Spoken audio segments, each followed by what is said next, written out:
My beloved brothers and sisters, Assalamu alaikum wa rahmatullahi wa barakatuh. I want to begin today by asking you to do something that might feel unusual. I want you to stop everything right now, just for a moment, put everything else aside. And I want you to pay attention to something that is happening inside you. Something that has been happening for a long time. Something that perhaps you have never fully stopped to acknowledge. Your mind is exhausted. Not your body, your mind. Because right now, even as you are sitting or standing or lying down, even as your body is perfectly still, your mind is running. It is racing. It is jumping from one thought to another like a restless traveler who cannot find rest. You are replaying a conversation from 3 years ago, wondering if you said the wrong thing. You are calculating the outcome of a financial decision you have not even made yet.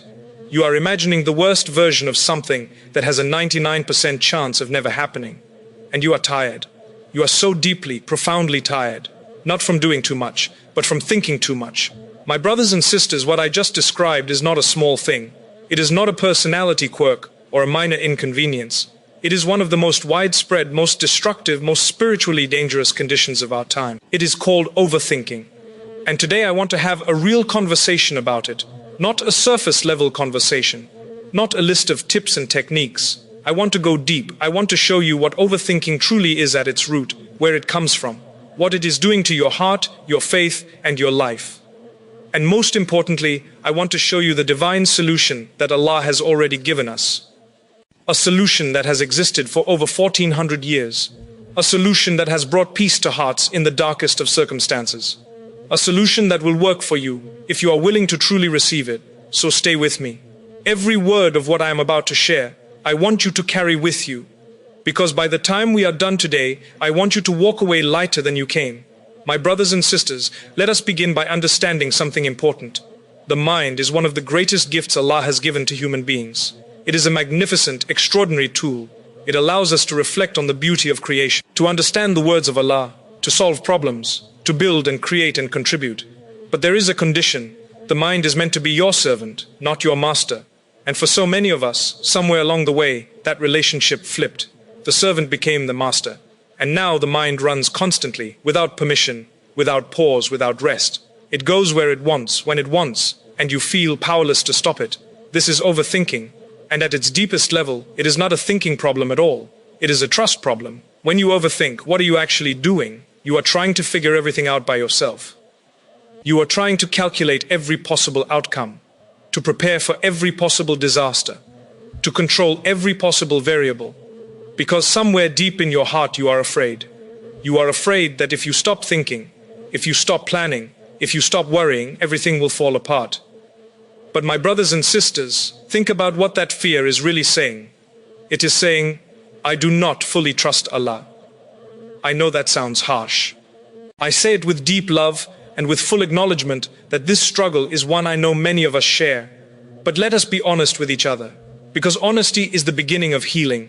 When you stay up at night running scenarios in your mind, when you replay the same worry over and over and over, when you cannot enjoy the present moment because your mind is living in a future that has not arrived or a past that is already gone, you are essentially saying to the creator of the universe, Ya Allah, I do not trust the way you are managing things. I need to figure this out myself. And my brothers and sisters, there is a deep arrogance hidden inside that worry. Not the arrogance of pride, but the arrogance of fear. The arrogance of believing that the universe depends on your ability to think through every possible problem. The universe does not depend on your thinking. It depends on Allah, and it always has. My brothers and sisters, Allah did not leave us without guidance on this matter. He described the human condition with absolute piercing clarity in the Holy Quran. He says, indeed, mankind was created anxious. When evil touches him, he is impatient, and when good touches him, he withholds. Read that again. Allah described what we would be like before we were even created. He knew, He always knew, that the human being would struggle with anxiety, with impatience, with the tendency to hold too tightly to what we have and panic too easily when things go wrong.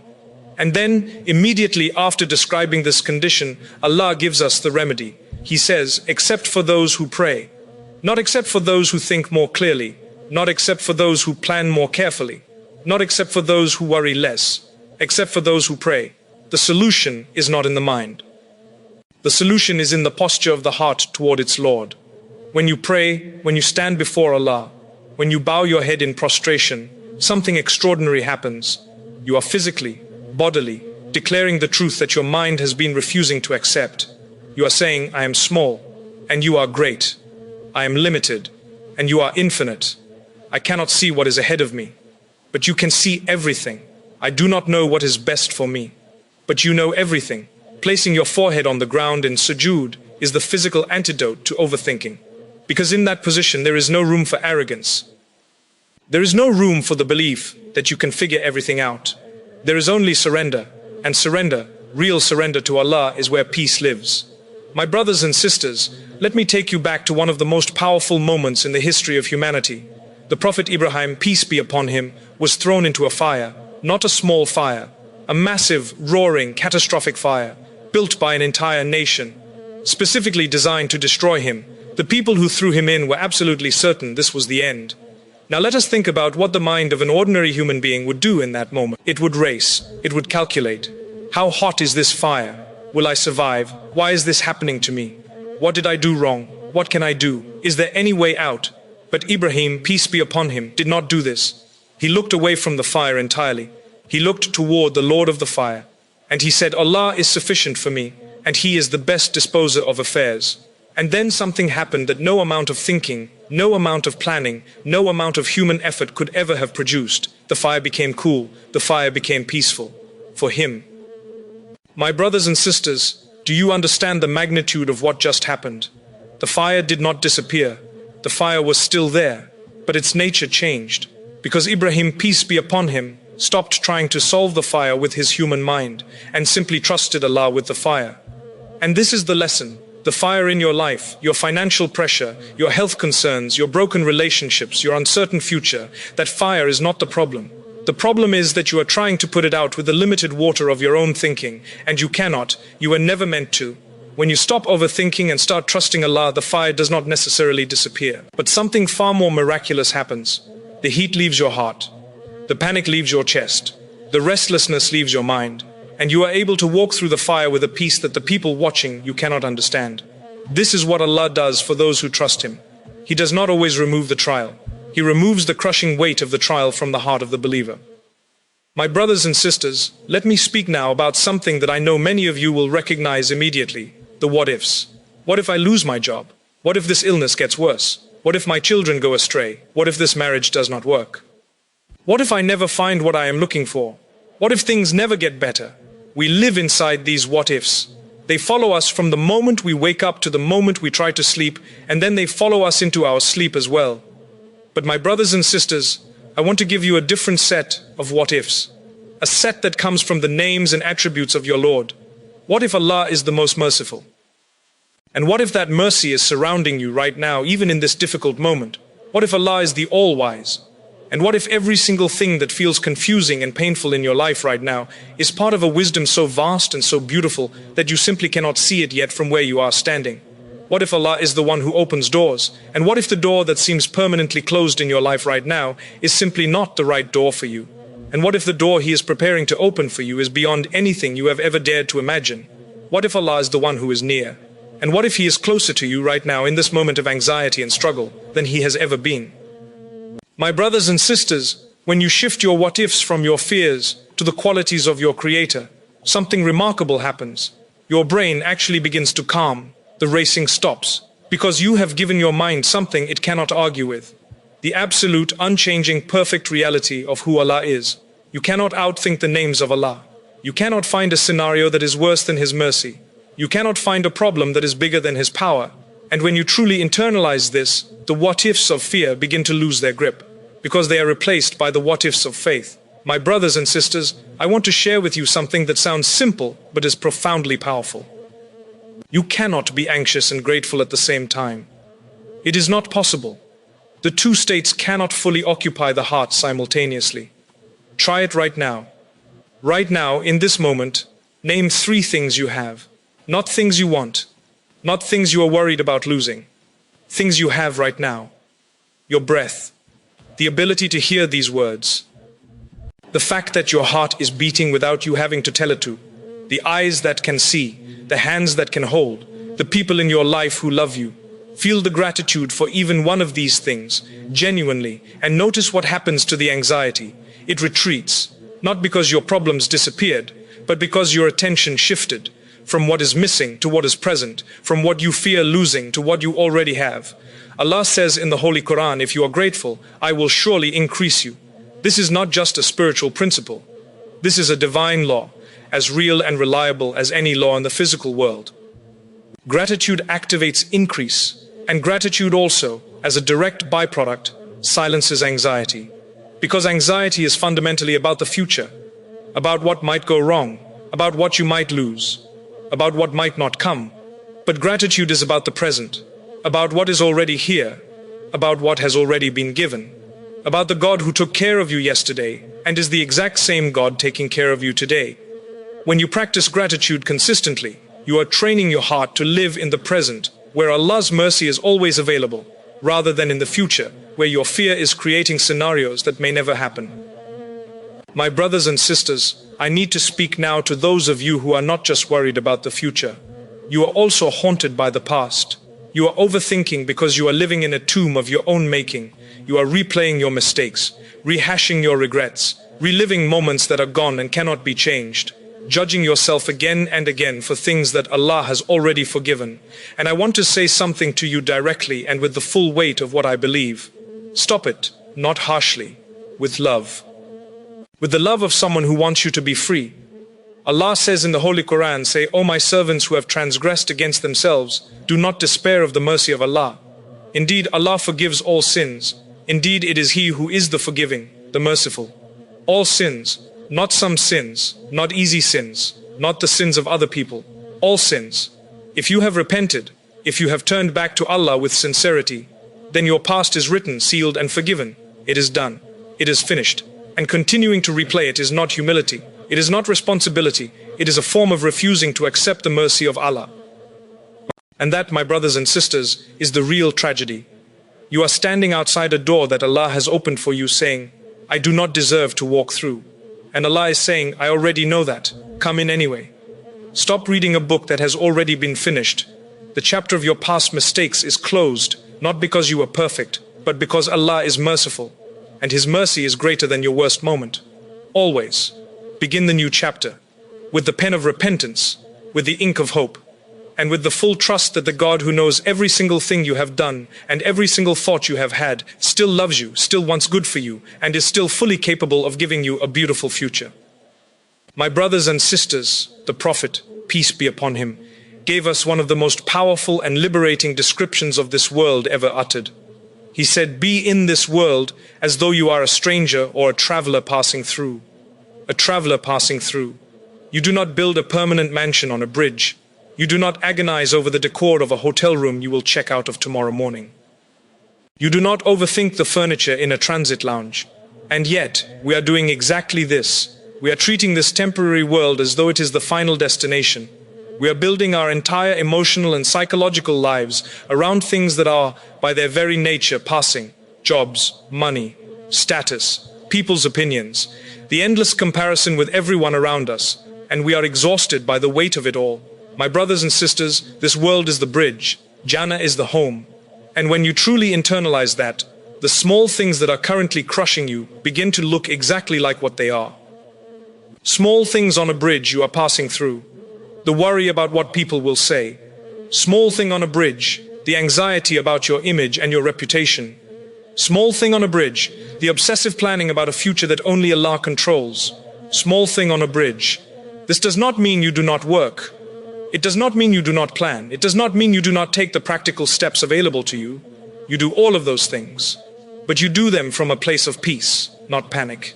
You do them as a servant of Allah, taking the means available to you, and then leaving the outcomes in the hands of the one who controls all outcomes.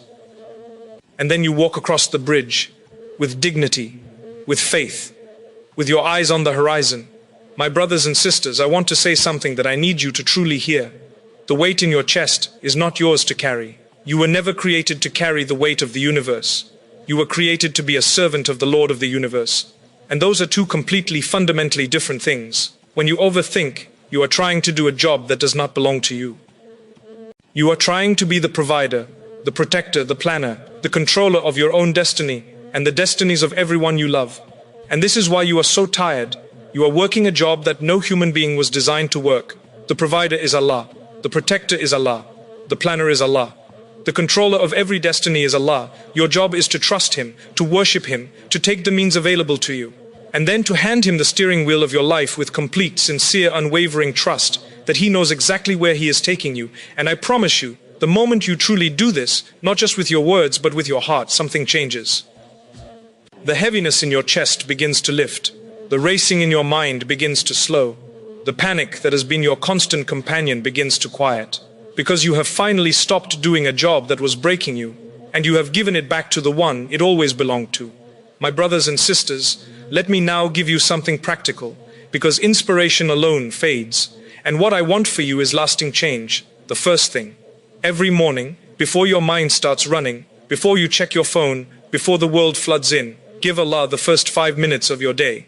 Say Alhamdulillah. Name 3 specific blessings. Set the frequency of your heart before anything else has a chance to. The second thing, when an anxious thought arrives, and it will arrive, do not fight it. Do not try to suppress it. Simply say, this thought is not from Allah, and then replace it, deliberately and consciously, with a quality of Allah that speaks to that fear. Afraid about provision? Remember that Allah is the provider. Afraid about the future? Remember that Allah is the all-knowing. Afraid about your safety? Remember that Allah is the protector. The third thing, pray your 5 prayers, not as a ritual to be rushed through, but as 5 daily appointments with Allah where you physically, bodily surrender, where you place your forehead on the ground and say, I am yours, Ya Allah. Everything I am worried about is in your hands, and you are sufficient. The fourth thing, limit the inputs that feed your anxiety, the news that has no end, the social media that shows you everyone else's highlight reel, the conversations that leave you more confused and more afraid than before. Create space for Allah's voice to reach you. The fifth thing, make one honest dua every single day, not a recited dua, a conversation. Tell Allah, Ya Allah, my mind is tired, my heart is heavy. I have tried to think my way through this and I cannot. I am giving you this burden right now. I trust you. I trust your timing. I trust your wisdom. I trust that whatever you have decreed for me is better than what I would have chosen for myself. Say these words. Mean them. And then release. My beloved brothers and sisters, I want to close today with something I truly believe with every part of me. The peace you are looking for is not on the other side of solving all your problems. It is not waiting for you when your bank account reaches a certain number. It is not going to arrive when all your relationships are perfect or when the world around you finally settles down. The peace is available to you right now, today, in the middle of everything that is unresolved and uncertain and difficult. It is the peace that the Prophet, peace be upon him, described when he said, how remarkable is the affair of the believer. For all his affairs are good. If good comes to him, he is grateful. And if hardship comes to him, he is patient. And both of these are good for him. The believer wins in every scenario, not because their circumstances are always favorable, but because they have a God who is always faithful. And when you stop overthinking, when you stop trying to carry what you were never meant to carry, when you surrender the steering wheel to Allah with genuine, heartfelt trust, you will discover something extraordinary. The trial is still there. The uncertainty is still there. The difficulty is still there. But the peace is also there, living right alongside all of it, given to you by a God who never abandoned you for a single second, who was working on your behalf even when you were too busy overthinking to notice. That peace, my brothers and sisters, is not something the world can manufacture. It is not something any amount of money or therapy or success can produce. It comes from one place and one place only: true, deep, heartfelt trust in Allah. So tonight, get up, go to your prayer mat, and make the most honest dua of your life. Tell Him everything. He already knows it, but tell Him anyway. And then release it, all of it, into the hands of the one who has never dropped anything He was holding. You are not alone, you have Allah. And if you have Allah, you have everything. May Allah free every one of you from the prison of overthinking. May He replace your anxiety with peace, your fear with trust, and your restlessness with the deep contentment that only He can give. May He make the path ahead of you clear. May He make what is difficult easy. And may He fill your heart with the certainty that He is enough. He has always been enough. And He will always be enough. Ameen.